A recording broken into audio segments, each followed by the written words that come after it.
and now they're on their own? Or do we celebrate them from now on? Was it not worth a lifetime of support for those guys, and whatever that means? And there were so many ways to do that. When Dave Baker was at the Hall of Fame, I talked to Dave about this. Why could we not find ways to utilize our former players in ways all over the country and let them be ambassadors for the league and for sports and for achievement and for. Pete Carroll waxing poetic about how to treat current and former NFL players. He was fired by the Seattle Seahawks yesterday and had a long emotional press conference in a bombshell 17 hours in coaching. The three of the most legendary coaches in the history of the sport have all hung him up. Two are getting fired-ish. One retired in order. Pete Carroll. Then Nick Saban announced his retirement. And then early this morning, Bill Belichick and the New England Patriots officially have announced that they've agreed to part ways. That's Pete Carroll. You can make the argument Pete Carroll is the greatest overall head coach of all time. He's one of three coaches to win the NCAA National Championship and the Super Bowl, and both of his teams, they didn't just win them, they were legendary teams. 03, 04, and then 99% of 05 for Pete Carroll, and then the greatest defense in my lifetime and top 5 defense of all time in NFL history with the Legion of Boom. The Seattle Seahawks, he hangs him up. Crazy. Bill Belichick expected to part ways. I put together this for Nick Saban because he's retired as well. All of these national championships for Nick Saban, and I have the most fun fact I think I've ever had. Here's the all-Alabama alumni team of current players in the league right now. QB would be, and I count Jalen Hurts. The reason I count Jalen Hurts is that if you contributed significantly to multiple teams, I think both teams should get to count you. I feel that way.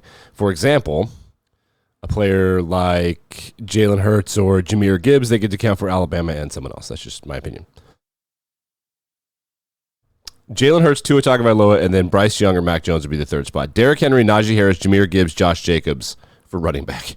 The wide receivers would be Amari Cooper, Devontae Smith, Calvin Ridley, Jalen Waddle, Jamison Williams, and Jerry Jeudy. The tight end would be Irv Smith, which is whatever. Offensive line would be Cam Robinson, Jedrick Wills, Bradley Bozeman, Jonah Williams, Ryan Kelly, Landon Dickerson, and Evan Neal would be a bench warmer.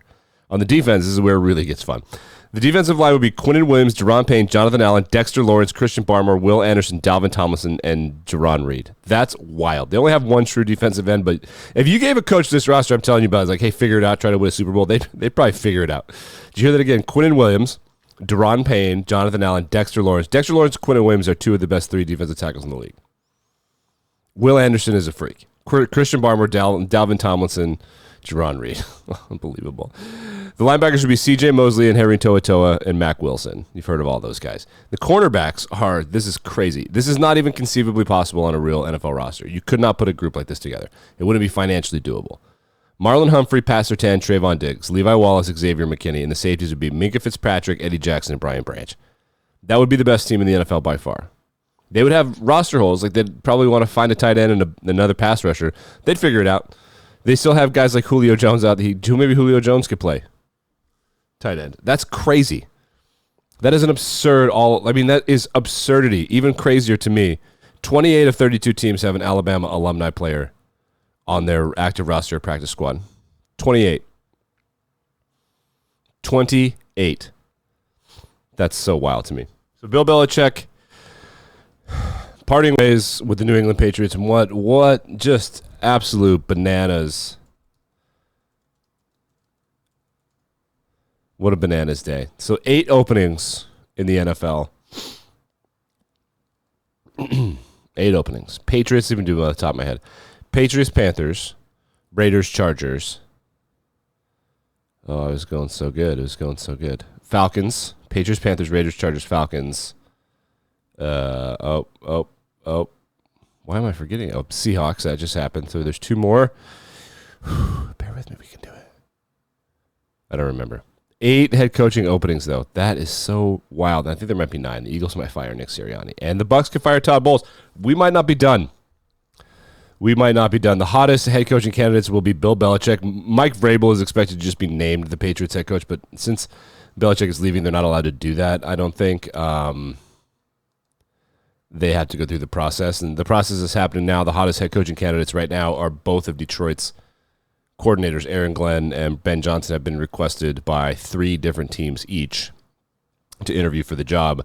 They will be some of the hottest candidates. Jim Harbaugh will be a hot candidate. I think the world thinks Jim Harbaugh is more excitable and a better.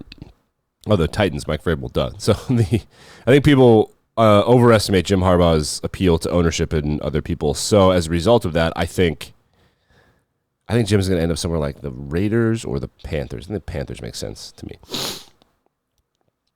Panthers make a lot of sense to me. But Belichick will be a hot candidate. Oh, the Commanders. I forgot about the Commanders. Commanders have a head coaching opening too. Whew. So, unbelievable. Simply unbelievable. Oh, man. What a day. And I think we're kind of done. NFL action this weekend. There's a storm moving through the Midwest and the Rocky Mountains. Kickoff for Kansas City. And the Dolphins is expected to be 0 degrees. 0. They're expected to be 0 degrees with a wind chill below that, which would be crazy. Pat McAfee has announced that Aaron Rodgers will no longer be appearing on a show. That's a bit of self-preservation there. Probably smart. Matter of time, I think. Just a matter of time. Charles Barkley addressed the situation by saying what he would do if Aaron Rodgers said of him what he said about Jimmy Kimmel and implied he was a pedophile and on the Epstein list. Charles, what do you think? Oh, is my internet loading? Internet, you can do it. You can do it, Chucky. Chuck! One more time. Let's try it. Anyway, he said he'd punch him in the face. He said he would punch him in the face, and I believe him. I absolutely believe him. The question now will be who replaces Nick Saban. That's fun for all of us. I have no idea. My guess would be, hey, Pete Carroll said he wants to keep coaching. Let's ask Pete Carroll. Who's Dan Lanning a head coach of? Let's look that up real quick. Because everybody says Dan Lanning. And I do college football, but I'm not so into it that I know everybody's head coach. Oh, the Oregon guy? Maybe. Would you want to follow Nick Saban in Alabama? No. No, you would not. You would not want to follow Nick Saban in Alabama. That would be preposterous.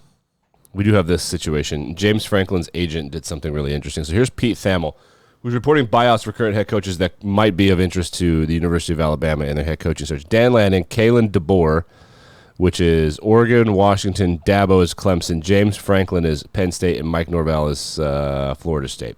Then this guy edited it and took James Franklin out of there. I don't know what that's about, but it's about something. Maybe he doesn't want the job. I wouldn't if I were James Franklin. I really wouldn't. Flyers head coach John Tortorella addressed the media who started the Kevin Hayes rumor and said, he was like, is the guy here? I can't believe you guys just say this stuff. And Kevin Hayes and I couldn't agree on how to play hockey, but he's such a great guy. What are you doing? You know, John Tortorella is one of those guys as a head coach who I don't think he's going to win anything anymore, but he means a lot to his players and his staff and things. I think you got a lot of loyalty to that. The Titans allegedly fired Mike Vrabel in part because of how when he was added to the Patriots Ring of Honor, he was waxing poetical about them, like aggressively, like saying this is a great place. He was talking about them so much that the owner, I forget her name, was like, that's not, why don't you talk about us like that? It seems like you love them more than us, and she just really hated it. Amy Adams Strunk. The quote is from Ian Rappaport, this is Amy Adams Strunk making a decision based on a lot of things, including what happened when we went to New England for their Hall of Fame ring.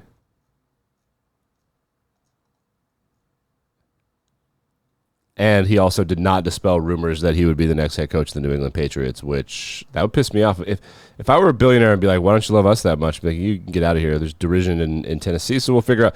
There's just a bunch of messes all over the place in NFL head coaching. It's going to be fun. It's going to be a great NFL weekend. Football Friday coming up tomorrow. Oh, man. Here he is. Here's Vrabes at the Ring of Honor induction. Looking great. They're probably the next head coach of the New England Patriots. I don't know why they wouldn't do it. All right, back and better than ever tomorrow.